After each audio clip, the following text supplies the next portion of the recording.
Okay, Jacob, start reading to us about Johnny Appleseed. John Chapman was born in 1774 and grew up in Massachusetts. He became a farmer and learned how to grow different kinds of crops and trees.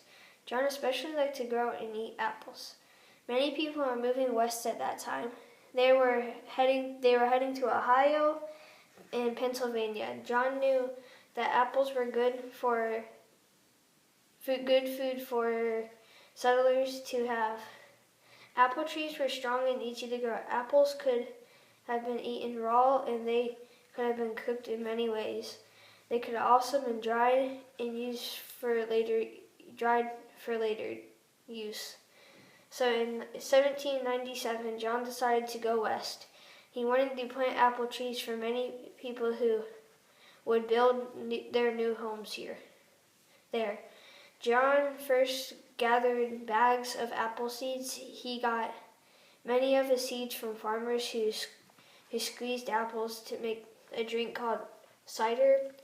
Then the spring he left for the western frontier. He planted seeds as he went along. Also, he gave them to people who knew how valuable apple trees were. John walked many miles in all kinds of weather. He had crossed dangerous rivers to find his way through strange forests. Often he was hungry, cold, and wet. Sometimes he had to hide from unfriendly Indians. His clothes became ragged and torn. He used a sack for a shirt.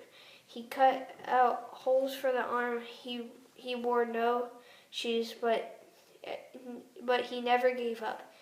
He guarded his precious seeds and carefully planted them where he had the best chance of growing into strong trees. John's fame spread.